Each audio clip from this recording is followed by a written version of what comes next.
Welcome to the Pacific Northwest edition of America Outdoors Radio. We've got a fast-paced hour of fishing, hunting, and conservation covering the nation and the Northwest, including 13 extra minutes of local content you'll only hear on Seattle's sports radio, KJR.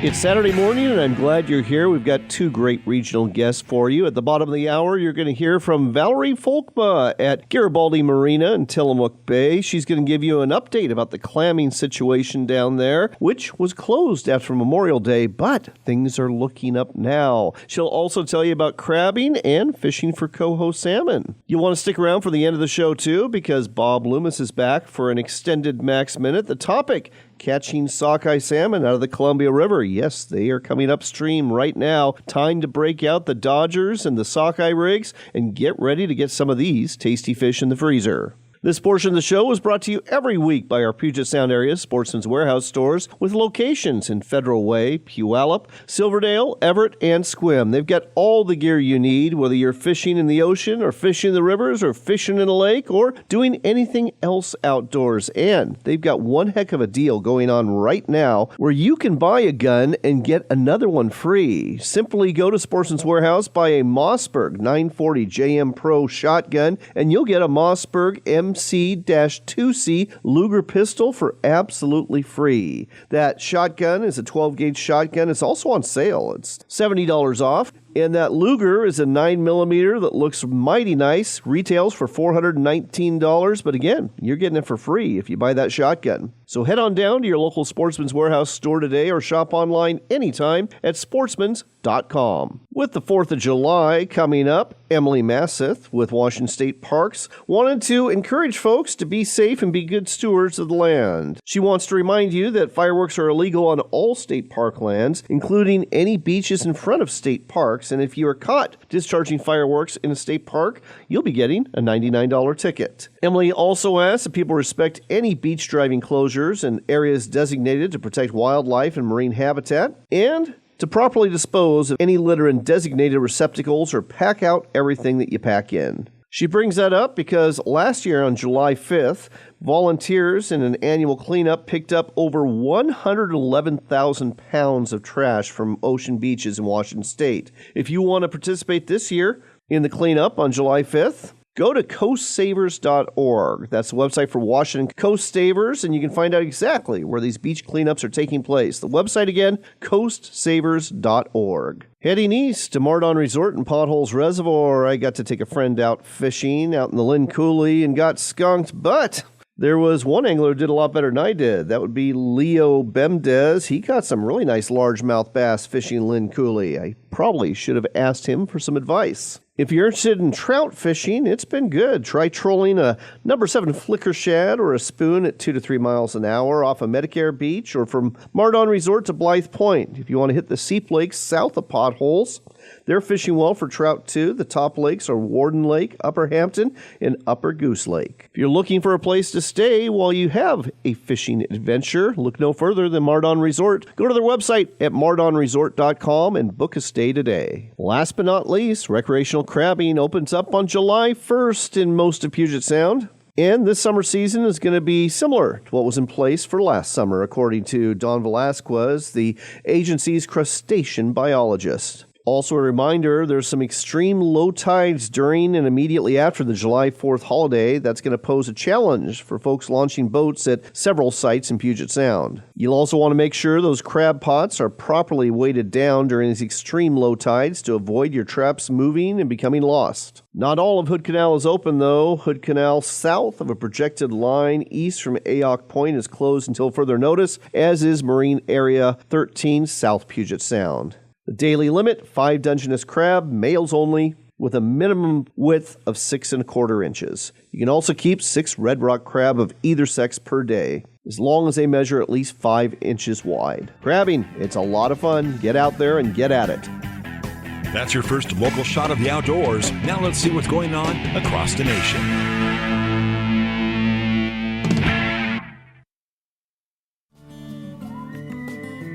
backcountryhunters.org. Join the fight for our public lands and waters today.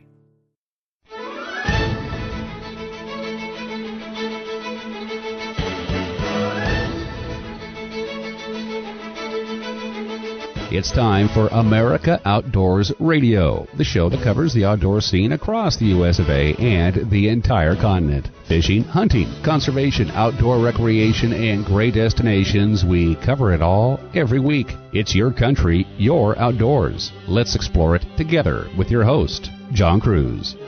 Welcome to the show. Independence Day is just a few days away, where we get to celebrate the birth of our nation back in 1776. I've got plans to go to a state park just across the road from where I live with my girlfriend, and we're going to sit there on the rocks and watch the fireworks going to be lit off a mile away at Mardon Resort, and listen to a chorus of croaking frogs while we do so. Should be a lot of fun. I hope you have a wonderful 4th of July as well. This week on the show, we've got some great guests for you.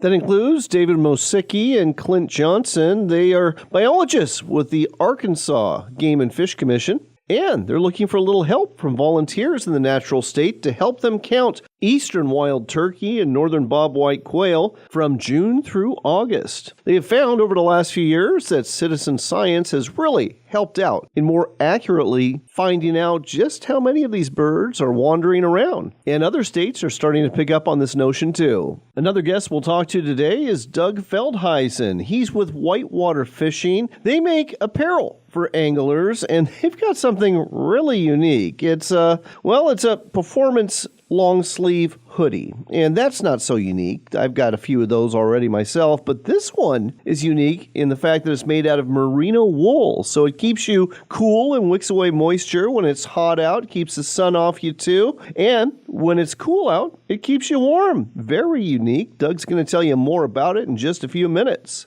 And you're probably well aware of Steven Rinella and Meat Eater and all the crew that's around his television shows and his streaming shows and his podcasts and everything else as part of the Meat Eater universe. Well, you actually have a chance to go fishing with the Meat Eater crew. I don't know if Steven's going to be there, but several of his stars are definitely going to be in Venice, Louisiana from October 12th through the 16th, and one lucky winner, along with a guest, is going to get to go fishing for 3 days, stay 4 nights at the Cypress Cove Lodge in Marina, get fed some fantastic food, and hang out with the Meat Eater crew. It's all part of the summer sweepstakes for the Theodore Roosevelt Conservation Partnership. And Meredith Keyes, the Chief Development Officer for the organization, is going to tell you how you can enter this contest and exactly what's going to be involved when it comes to going fishing with the Meat Eater crew. Again, the dates are October 12th through the 16th. You can purchase tickets from now until August 9th. And even if you don't win, you're going to be supporting a great conservation organization. Again, the Theodore Roosevelt Conservation Partnership. Speaking of Cypress Cove Marina and Lodge, the Cajun Canyons Billfish Classic was hosted there earlier this month. It's an event that takes place at Cypress Cove Marina and Lodge. They've been doing it for 20 years now. It involves not just fishing, but also fresh Louisiana seafood, nightly dinner parties, and free-flowing spirits.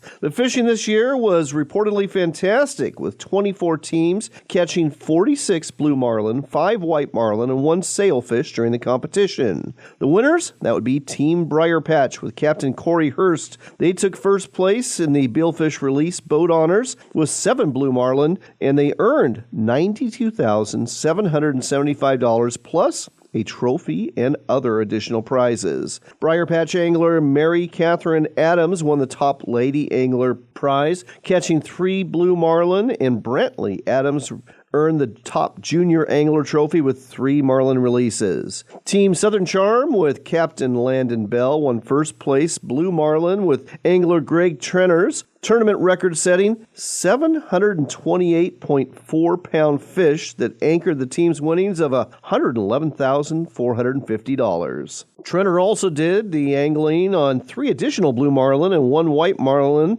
that were released for Southern Charm to win the coveted Top Angler Award. And then Team It Just Takes Time, Captain by Miles Cawley, released 4 blue marlin and a white marlin to earn 3rd place. And they also boated a really big fish, a blue marlin weighing nearly 592 pounds, caught by Nick Pratt on the final day of fishing. That allowed Team It Just Takes Time to win $94,920. There was a whole bunch of other winners as well, and the total tournament payout was an amazing amount of $475,950. If you want to take part in the 2025 Cajun Canyons Billfish Classic, it's going to happen at the same place, Cypress Cove Marina and Lodge in Venice, Louisiana, May 26th through the 31st in 2025. Check out the Cajun Canyons Billfish Classic Facebook page for additional details. Next up on America Outdoors Radio, it's time for the Trail of Shame. Shame, shame on you.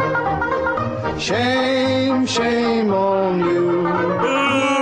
Stories of poachers, scoundrels, and other ne'er-do-wells, so if you see someone committing a criminal act on the water or in the field, turn them in. It's the right thing to do. We're welcoming Jacob Runyon and Chase Kaminsky back to the Trail of the Shame. That's the infamous dynamic duo behind that walleye tournament scandal in 2023, where they were caught red-handed by a tournament director placing weights in their walleye that they brought to the weigh-in. From Fox 8 News in Cleveland, Ohio, we learn a fishing boat valued at $130,000 is up for auction. Jacob Runyon and Chase Kaminsky were sentenced to jail after pleading guilty to cheating in a walleye fishing tournament on Lake Erie. As part of their penalty, they had to forfeit the boat they used in the tournament to the Ohio Division of Wildlife, and that 2022 boat is now posted as part of a government online auction. According to the Post, the boat comes with the motors and a trailer. It's located in Sandusky, Ohio, and is available for viewing. It's a very nice-looking Ranger walleye boat, and if you want it, you might get it for a bargain. The starting bid placed on the boat was $25,000. You've got until July 23rd to bid on it. And as of Wednesday, the bid was up to $80,000. Again, it's a 2022 Ranger Pro FS622. It's a 22-foot boat. And if you own it, you'll own a infamous part of walleye tournament fishing history. If you want to check it out, go to govdeals.com, go to the Transportation, Marine, and Boats, Marine Vessels tabs, and you'll find it there. You've got, again, until July 23rd to place a bid on it. As for you, Mr. Runyon and Mr. Kaminsky, I personally am really glad to see this happen to you. Shame on you. Next, we're heading to the ocean off the coast of New Jersey. OnTheWater.com reports the tuna bite there is heating up. Yellowfin tuna have arrived inshore of the canyons. They're smashing topwater poppers. That's all sorts of fun. They're also hitting jigs, too. And anglers have also been catching bluefin tuna within 10 miles of shore. If you want some tips on how to catch these tuna, both the yellowfin and the bluefin, just go to OnTheWater.com. That's OnTheWater.com and subscribe to their newsletter. It comes out on a regular basis. Doesn't cost a thing to subscribe either. Let's wrap up this segment with one of my favorite segments. It's time to talk record fish.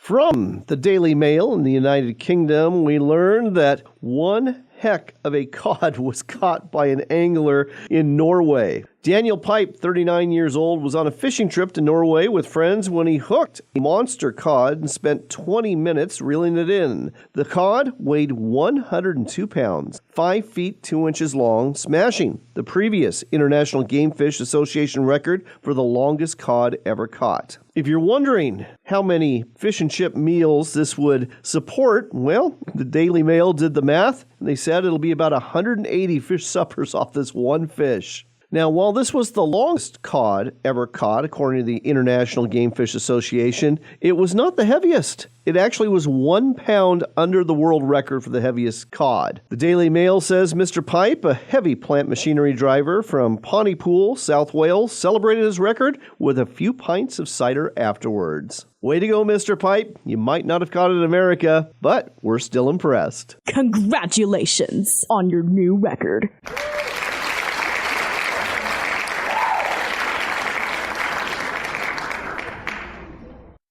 Stick around. We're going to be talking about counting turkeys and bobwhite quail right after this short break.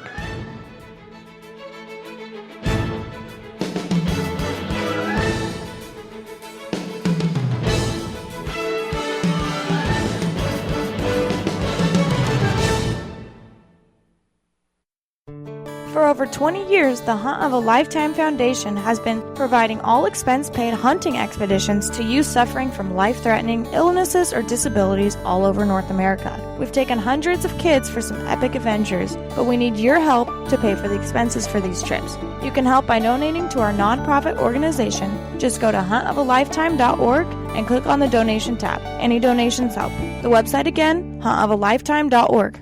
Donate today. When you think of Work Sharp knife and tool sharpeners, you probably think of sharpeners for the shop or the field, but Work Sharp has a whole lineup of sharpeners for the kitchen, too. We're talking about everything from easy-to-use manual and electric knife sharpeners to ceramic honing rods, whetstones, and the new rolling knife sharpener, and innovative manual sharpeners that will do wonders for your cutlery. Make sure there's never a dull moment in your kitchen. Check out the entire product line and order today at WorkSharpTools.com. That's WorkSharpTools.com. Come explore the Dalles in Oregon for outdoors fun. Hike amongst the wildflowers, bike our riverfront trail, or visit the Gorge Discovery Center where you can enjoy a live raptor display, or even check out our National Neon Sign Museum. But don't forget the fishing. We've got salmon, steelhead, bass, walleye, and monster-sized sturgeon waiting just for you. When the day is done, tell those tall tales at one of our wineries, breweries, or restaurants and plan your next adventure. Find out more at explorethedalles.com. John Kruse here, looking to improve your bottom line as a business that caters to outdoors enthusiasts. You can do so for a very cost-effective price by advertising on America Outdoors Radio. I will tailor a marketing campaign for you, reaching hundreds of thousands of listeners every weekend tuning into our show on 135 stations in 33 states. We've got a sponsor opening right now, so contact me through my website at americaoutdoorsradio.com and let's talk about helping you.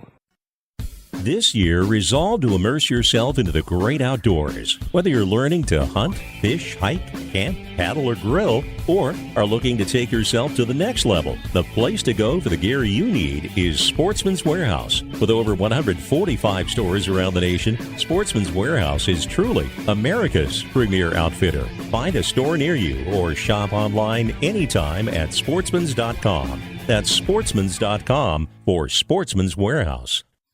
The Brewster Salmon Derby is going off August 2nd through the 4th on the Upper Columbia River. There's over $10,000 in cash and prizes to include a $2,000 check for the King of the Pool. Register today at brewstersalmonderby.com. Fishing and fun. That's what you'll find at Mardon Resort. Come to sunny eastern Washington and bring your RV or rent a cottage, cabin, or room at our newly upgraded resort at the south end of Potholes Reservoir. Get tackle and provisions at our general store. And after you're done fishing, hanging out at our swim beach, or boating for the day, enjoy dinner and a drink at the beach house. Find out more at mardonresort.com. That's mardonresort.com, where the fish bite and we don't. Northwest Oregon's Tillamook Coast is not only the place to go for cheese and ice cream, but also for outdoors fun. Hook into a salmon in Tillamook Bay or one of the rivers flowing into it. Harvest tasty clams from our bays and pull up a crabberine or pot full of big Dungeness crab. Visit our parks, walk the beaches, explore our forests, and enjoy our coastal communities. You are going to love it here. Plan your trip today at tillamookcoast.com. That's tillamookcoast.com. The Brewster Salmon Derby is going off August 2nd through the 4th on the Upper Columbia River. There's over $10,000 in cash and prizes to include a $2,000 check for the King of the Pool. Register today at brewstersalmonderby.com.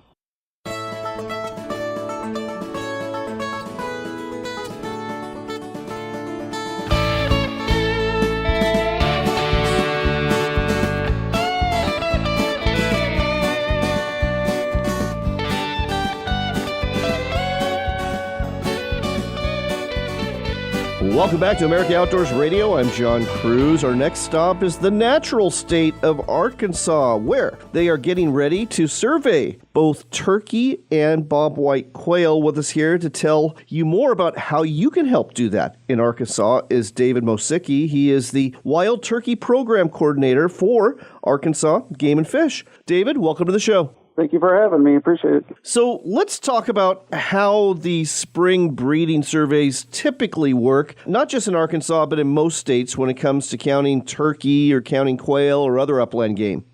Sure. So the traditional way we would have, local biologists, people that are not involved in the public that would, go out at a certain time of year, and if they identified some turkeys, saw some poults, male or female, they would just kind of write it down, and that's kind of been the general survey for the past 30 years or so.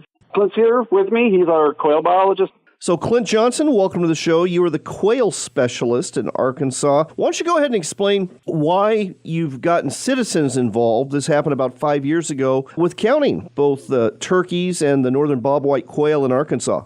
Yeah, so there's way more citizens out there than there is of our agency employees. And that's especially valuable on our private lands work to get feedback from the landowners that we're working with, helping do habitat work, of what kind of results they're seeing from quail and turkey populations on their own land. So we can get feedback. Are we doing the right thing? Are we doing enough of it? Where are the hot spots out there where we have good quail and turkey populations to let us focus work on those areas? Just let us know where we need to do work and where things are going well.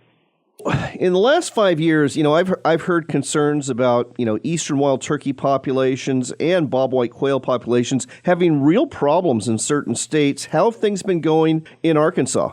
So it varies depending on where you're at. I mean, look range wide with northern bobwhites throughout the whole country where those birds occur. They've been declining for, we know, at least since the 60s, as far as back as our data sets go, but probably back to 1900 or potentially back to the Civil War, those declines started. So on a range-wide level, quail are in decline. It looks like they may be starting to level off. But if we look at where we're collecting a lot of these brood survey data are managed lands. So it could be agency lands, it could be other agency, Forest Service, Corps, whatever the case may be, or private lands. Most of those data points are collected somewhere that they're doing some sort of active land management, whatever that might be. And for those areas, the population's actually been ticking up for about the last 5 years. And the data we're seeing for the last couple of years is the highest level for quail, at least, that we have seen in the last 20. Still on decline everywhere else, but where we are doing habitat work, we are seeing those populations trending up, which is a good sign and tells us we're doing the right thing in the landscape.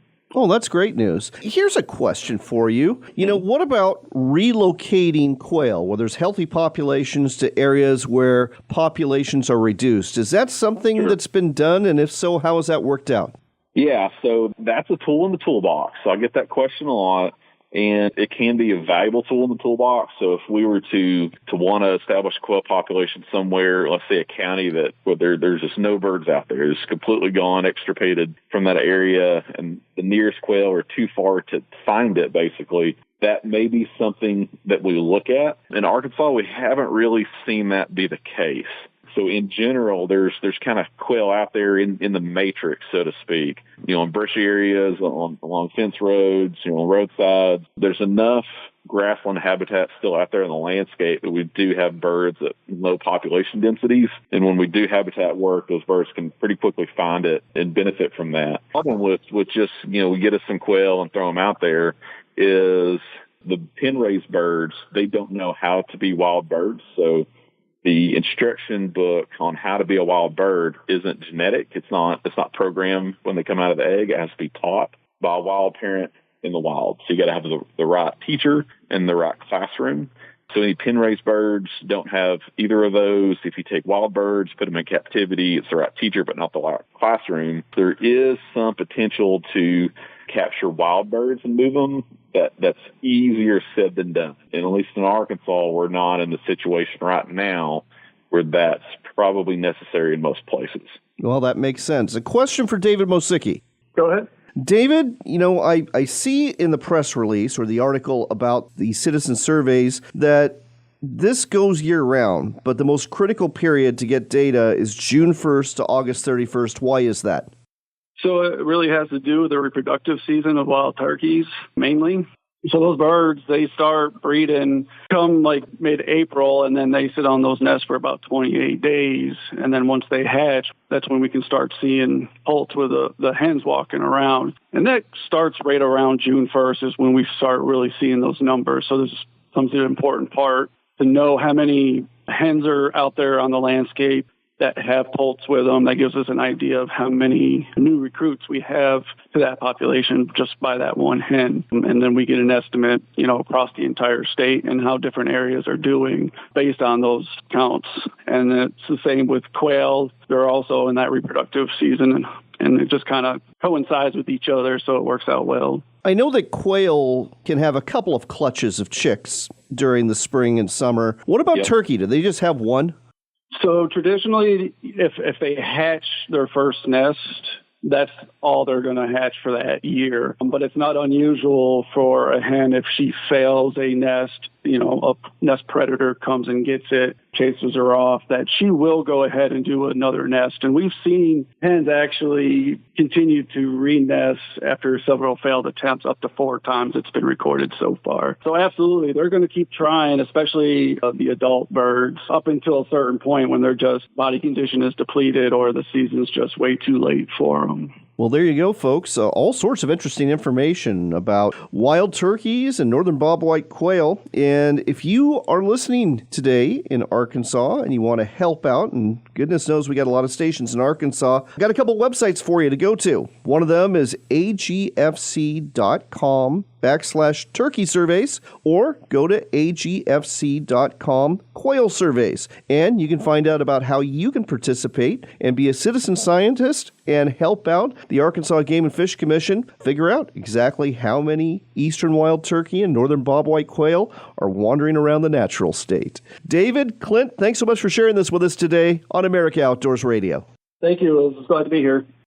In other news, got to give it up for our friends at Henry Repeating Arms. They've come up with something very unique. It's the Garden Gun Smoothbore 22 caliber lever action rifle. Now, the Henry Garden Gun is one that you use if you are trying to deal with mice or maybe snakes on your property. And obviously, if you live in the city, this isn't going to work out for you. But if you live in the country and want to get rid of some of these pests, this is the perfect rifle for you. It actually uses a 22 caliber long-range shot shell. And because it's a smooth bore and doesn't have rifling, it distributes the projectiles in a really tight pattern. Throw in the fact it's got a 15-round capacity, and there's plenty of pest control to go around. It's like all of the firearms from Henry Repeating Arms. It's made in the USA. It comes with a lifetime satisfaction guarantee. So check it out. It's at henryusa.com. That's henryusa.com. And don't forget to ask for your free decals and catalog while you're there.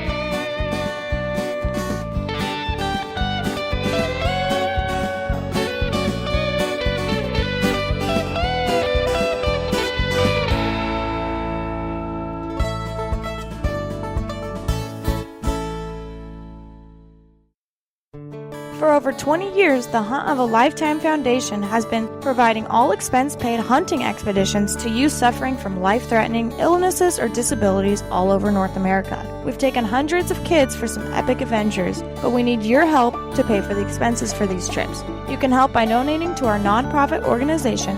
Just go to huntofalifetime.org and click on the donation tab. Any donations help. The website again, huntofalifetime.org. Donate today.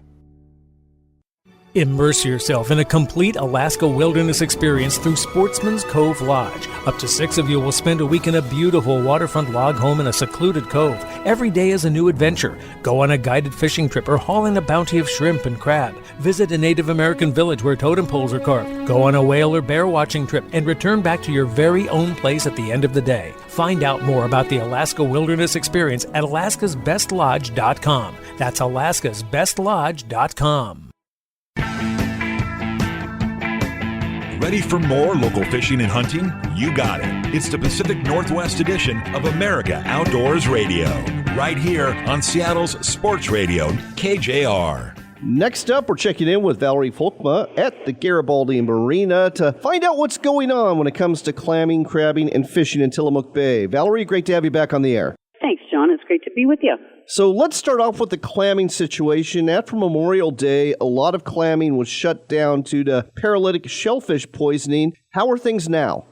So we're open back up. There's areas that they've got identified. You'd want to go to ODF and W. They're south of us. But north to Astoria or north from Garibaldi, I would say actually Pacific City north is okay. I had a guy in yesterday, this couple who came down just from the valley and took a 3-day weekend kind of a thing, and they did some razor clamming at the minus tide at the North Jetty here, and they got 12.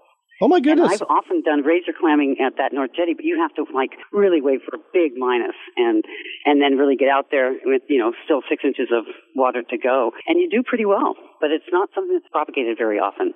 All right. But everybody's back kind of at it. We've had a few folks here this week. As I was saying, yesterday it was just beautiful, and ocean bar was open, and people got fish, both coho, lots of ling cod. Crabbing has not come back full on, but nobody's complaining about their catches. They're getting enough to be satisfied. And coho. The coho, they're still kind of having run through, I would say a few to get to the clip fish, but, it's enough to keep them. I suspect, though, that the clamming kept some folks away. They're still got mussels closed, and, of course, they opened up oysters about a week ago. But the clams at this point, and, of course, we did a lot of information stuff regarding crabs are not clams. They're not bivalves. And that's always a good opportunity to do that. But I don't think anybody challenged the ban or challenged the stay away from them. All right. Now, I know that you do boat rentals there, and you also have crab rings, crab pots for rent. Do you need to reserve these in advance, or can you just walk into the marina and get lucky and get a boat? Well, if the luck of the fisherman is with you, you can walk in if I've had a no-show. But we do require that you give us a shout-out or, make sure you give us a shout-out at least 5 days ahead of time so we can make sure you are going to be at the right tide, right time, and availability. It's a really easy deal. All right. Well, the website to go to, GaribaldiMarina.com. That's GaribaldiMarina.com. Valerie or her husband, Jeff, will be happy to help you out and steer you in the right direction for clams, for crabs, and for coho salmon. Thanks as always, Valerie. Hey, John, thank you very much. Have a good week. You too.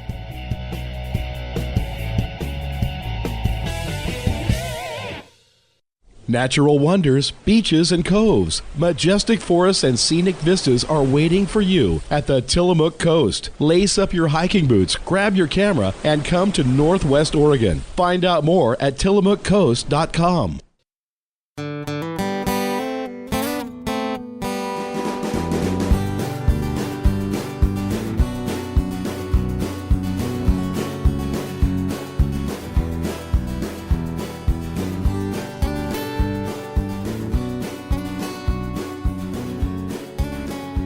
You're back in with America Outdoors Radio. I'm John Kruse. Our next stop is the state of Michigan. That's where you're going to find Whitewater Fishing. They make fishing apparel to include a merino wool fishing hoodie, something that I find to be very interesting. With us here to tell you more about it is the merchandising manager for the company. That would be Doug Feldheisen. Doug, welcome to the show. Hi, John. Thanks for having me here. I appreciate it, and excited to talk to you about Whitewater Fishing's product, and particularly this innovative merino fishing shirt we have. Well, I'll tell you what, I spend a lot of time in the water, and, I'm like most folks, I started off with a T-shirt, and that's generally not the best thing to wear if you're going to spend a day on the water fishing in the wind and the sun. And like a lot of folks, I've gone to fishing shirts or fishing hoodies. Most of mine are polyester. They generally have sunscreen protection up to a SPF of 50, and they're breathable. But merino wool, that one kind of jumps out at me. It's very different. Most people, when they think of wool, they think of something that's plaid and scratchy, or maybe, OD green and scratchy if you're in the service. Right. You're right there. And that's what's really unique about the clothing industry today. We've been able to, not only us, but others out there in the outdoor space have been able to develop technical products, like you mentioned, polyester early on there, and including merino wool.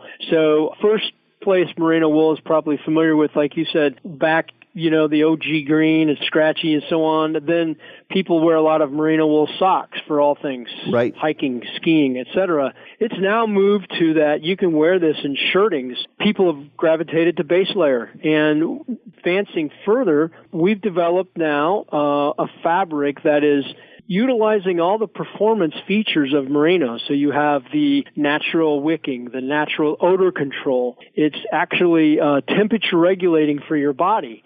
So when you utilize that in a light form and blend it with a little bit of nylon, you get a product that is actually very unique, and you can wear it 12 months of the year, because it's light, it wicks and does all those things polyester does.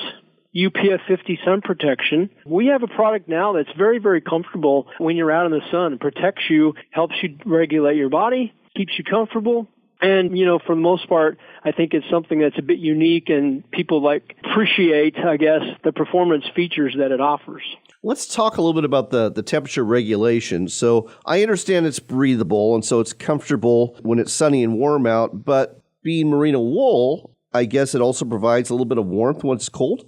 Absolutely. And that's where it comes into play. If you have this on underneath maybe a hooded sweatshirt or just a jacket in the morning, when you're out there, sometimes early morning, even in the summer, is fairly cool. And if you're in a boat that has quite a bit of power to it, you might be running down the lake at a pretty good speed, and that wind chill factor comes into play. So merino wool does regulate your body temperature and helps do that by keeping you warm when it's cold, but also helps keep you cooler when it's warm. And in this case, if you're running down the lake early, it provides that little bit of warmth temperature feature. And then also, when the sun heats up, it kind of changes its course and helps protect you and cool you down by the wicking and so on, the features that it provides in the moisture management when it warms up. So it goes both ways, if you will. Let's talk a little bit about the feel of the shirt. You know, again, I'm used to polyester or polyester nylon fishing shirts. What does this feel like in comparison? It's very, very comparable. Because of the fine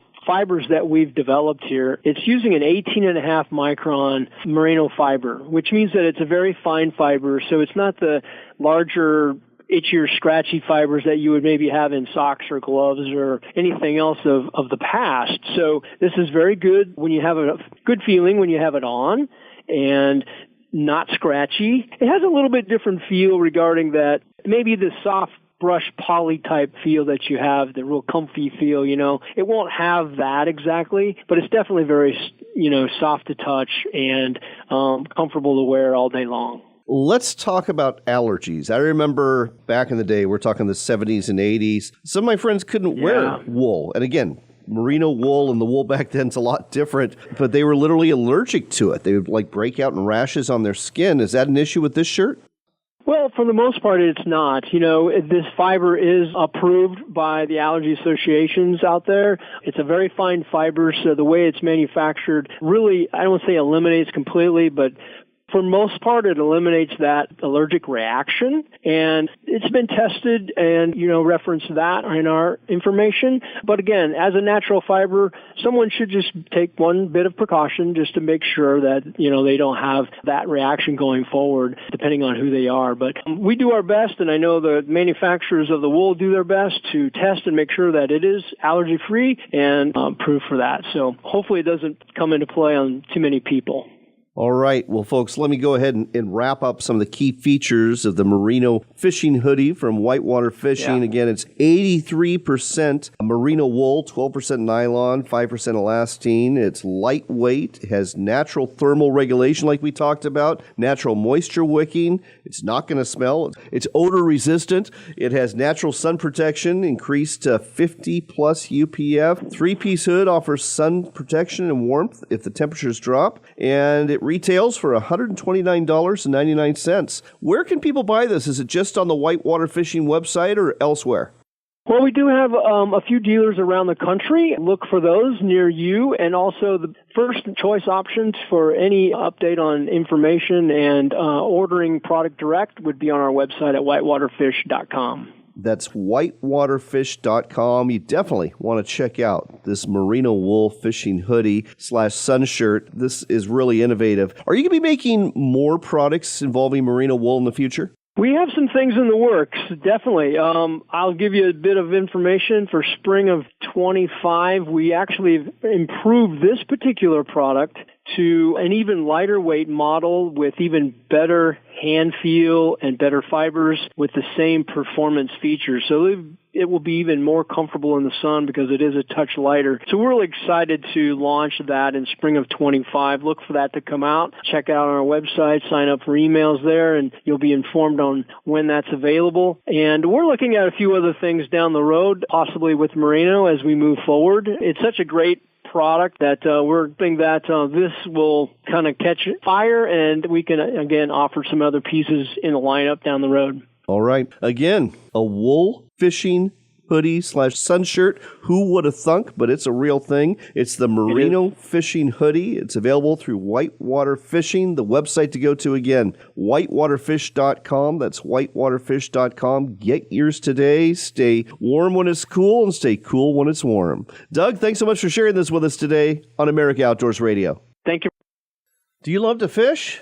Do you love to eat fish? Well, if you do, you know how important it is to have something to keep things sharp. Now, in the boat, it might be something to keep your hook sharp, like maybe the pocket knife sharpener from Work Sharp, which also works just fine along with the guided field sharpener for keeping fillet knives sharp. So when it comes to cleaning those fish you catch for the day, you can get that done in a hurry. And let's not forget, back at the house, when you're preparing those fish for a meal, that's when you want to have a kitchen knife sharpener, and there's several electric ones available. You can find them all at worksharptools.com, which lists all sorts of both manual and electric sharpeners you can use in the kitchen, in the shop, or in the field. Sharp hooks and sharp knives make for a happy day on the water, so get your sharpener today at worksharptools.com or look for these products at quality sporting goods stores and hardware stores near you.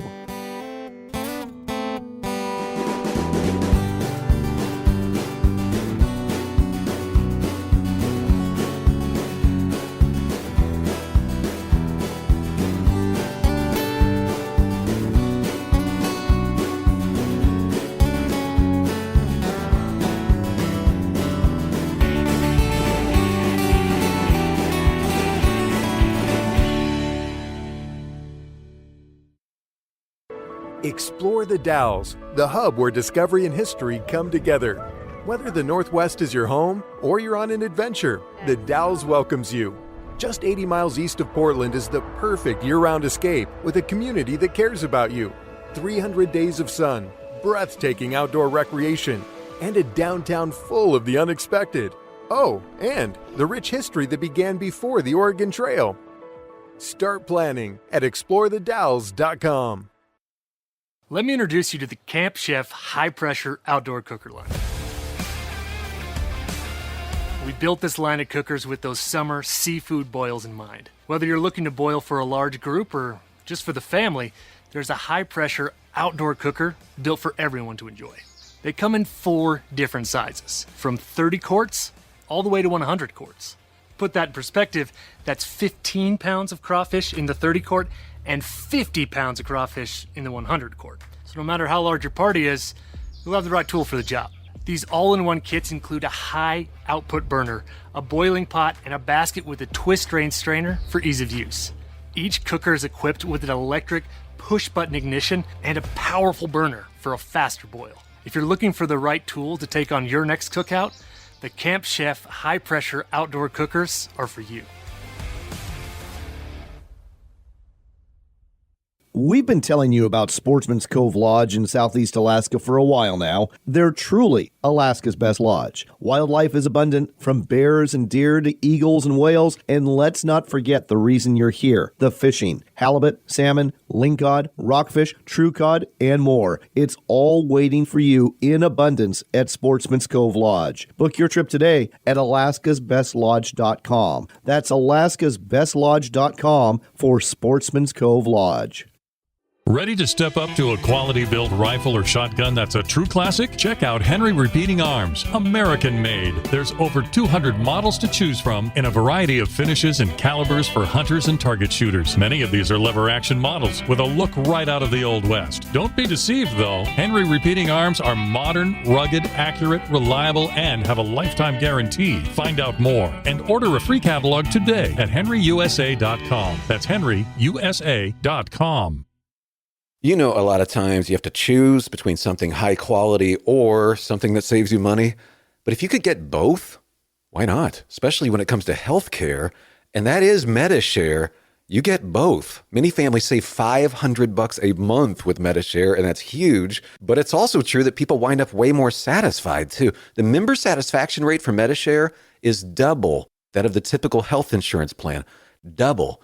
That's because MediShare works. It has for more than 30 years. It's a community of Christians who have shared more than $5 billion of each other's bills. People love having telehealth. They love the huge PPO network. So, yeah, really, you can save a ton and like it better. Imagine being happy with how you're taking care of your health care. So if you're self-employed or part of the gig economy, or you just want a plan you're happy with, you can call right now and get a price in 2 minutes. Here's the number. Just call 855-SHARE-40. That's 855-SHARE-40. 855-SHARE-40.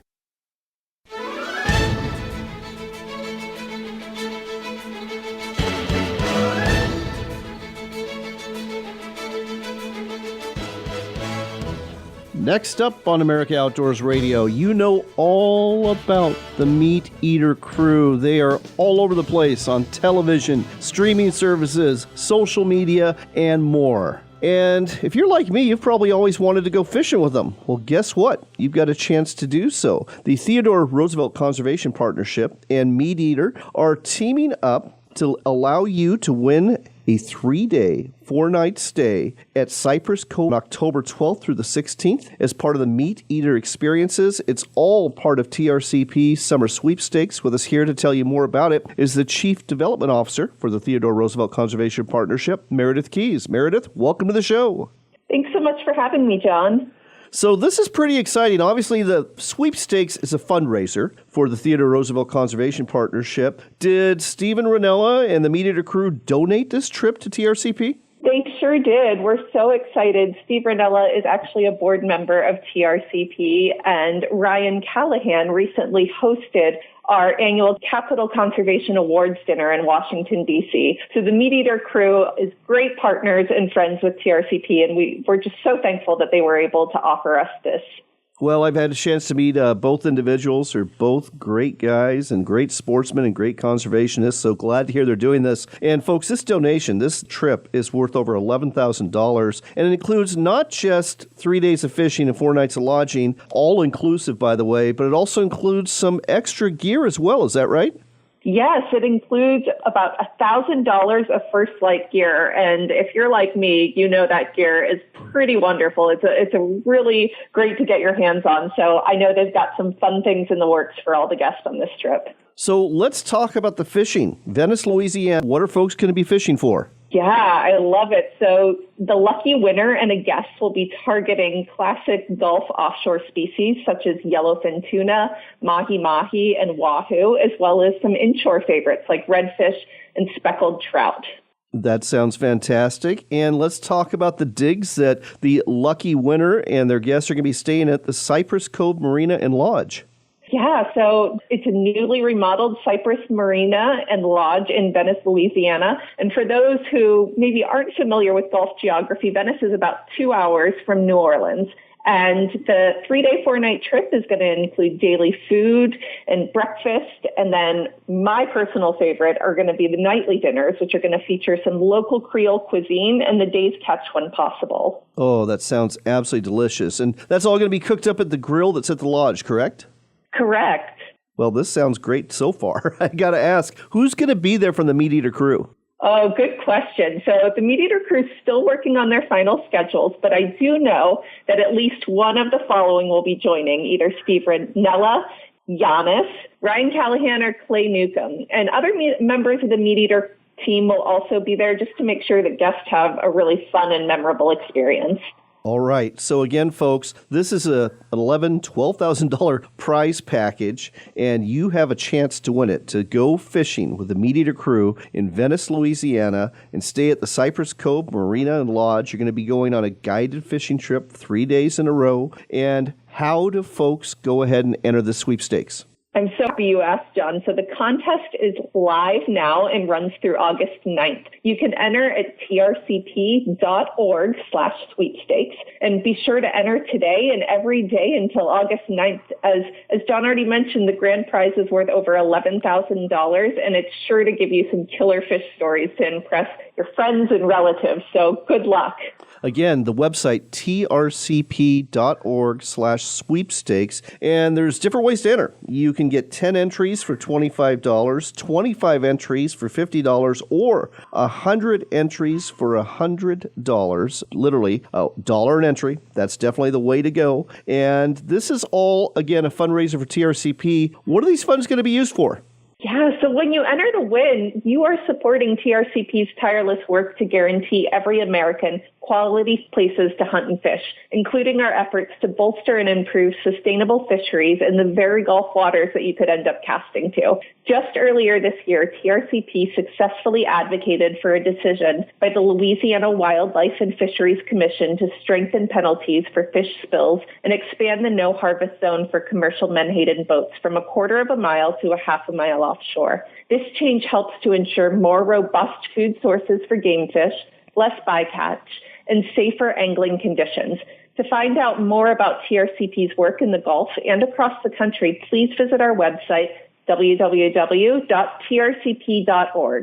Yes, indeed, folks. We've had representatives from the Theodore Roosevelt Conservation Partnership on quite a few times over the years because they are doing great work all over the country when it comes to conservation with hunters and anglers in mind. And again, you can help out and get a chance to win a 4-night, 3 days of fishing trip with the Meat Eater crew October 12th through the 16th in Venice, Louisiana. Just go to trcp.org/sweepstakes. That's trcp.org/sweepstakes. Even if you don't win, you're helping out a great cause here. So go there today, get entered, and enter every day until the drawing takes place. You've got till August 9th to do so. Meredith, thanks so much for sharing this with us today on America Outdoors Radio.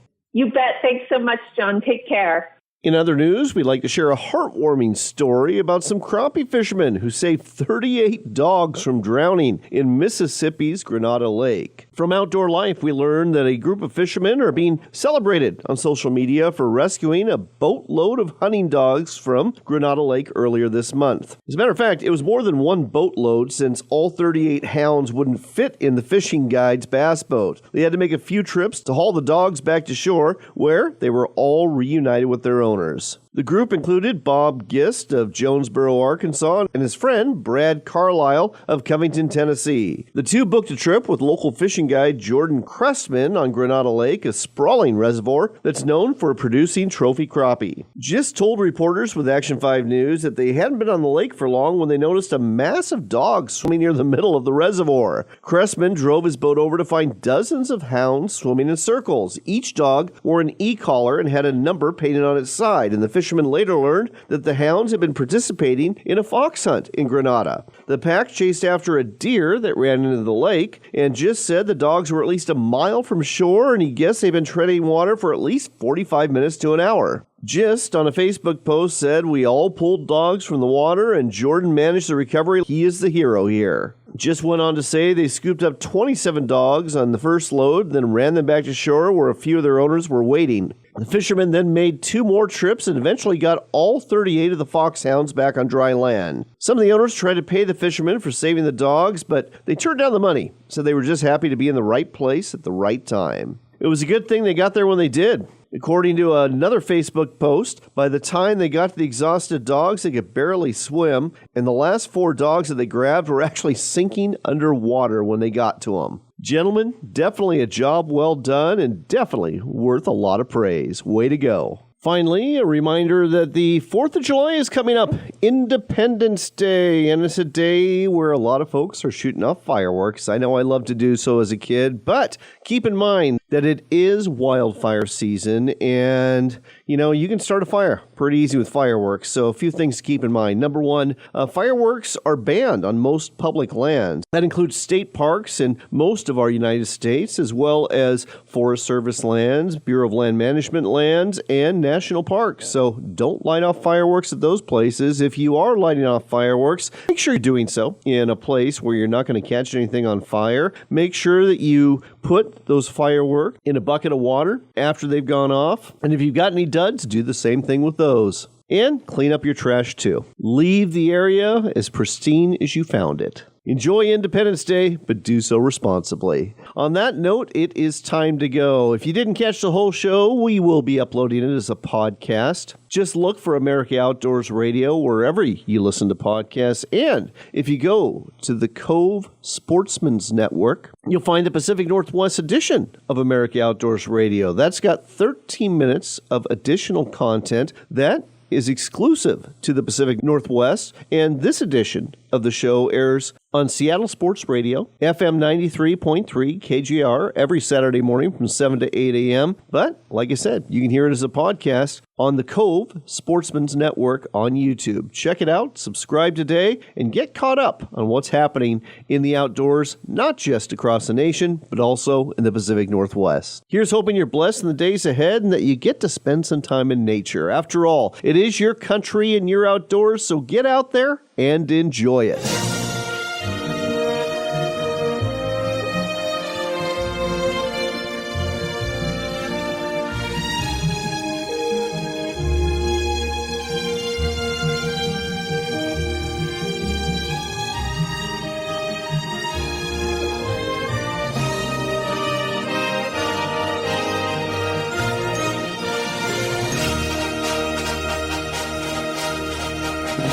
Are you looking to reel in the marketing opportunity of a lifetime? Then set the hook, because we've got it right here for you. America Outdoors Radio has sponsorships available, and we offer affordable platforms to reach thousands of listeners interested in fishing, hunting, and the outdoors. Find out more by contacting John Kruse through his website at AmericaOutdoorsRadio.com. That's AmericaOutdoorsRadio.com. Hurry, though. If you wait too long, the big opportunity might get away.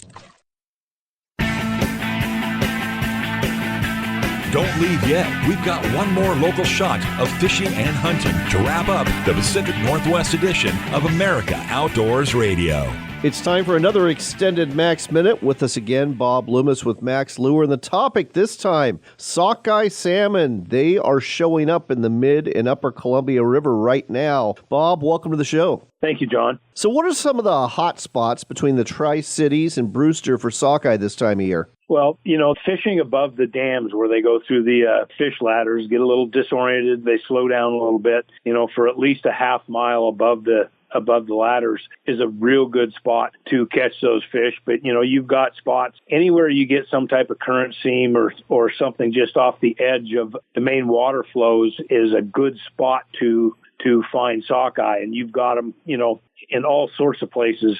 Right here in Wenatchee, just below Rocky Reach is real good. Above Rocky Reach, actually above Rock Island Dam is very good. And not a lot of people spend time down there, but anything above the fish ladders is good. So, all the way up to Wells, there's all sorts of spots to catch them on these current edges and current seams, as well as in the bigger, deeper holes like up below Wells and the one down here below Rocky Reach. And don't forget Wanapum Dam, south of Vantage. That's another great spot to catch them early on. Absolutely. All right. So real quick, we're not going to get into details. We're going to say that for the next one. What are you using to catch them? Well, mainstay is a Double D Dodger, 7.6-inch Double D Dodger with a Cha-Cha sockeye splitter or a double whammy sockeye pro. And the color? Hot pinks are always a mainstay, along with a coon shrimp. All right. Well, stay tuned for next week's edition. We're going to tell you exactly how to fish this setup for success. In the meantime, go ahead and get these products at maxlure.com or a sporting goods store near you. That's all for this week, but don't worry. We'll do it all again next Saturday morning from 7 to 8, right here on Seattle's Sports Radio, KJR. Looking for that extra something that will get more salmon or trout into your boat? Then check out the Double D Dodger from Max Lure. The Double D does double duty and helps you catch more fish. The Double D's flash attracts lunkers, and the Dodger's patented stop-start action works wonders to get those fish biting. The Double D does even more by acting as a side planer to get your bait away from the boat where the fish are more likely to be and more apt to strike. The Double D Dodger. It's the Dodger you've got to have from Max Lure. The Brewster Salmon Derby is going off August 2nd through the 4th on the upper Columbia River. There's over $10,000 in cash and prizes, to include a $2,000 check for the king of the pool. Register today at brewstersalmonderby.com.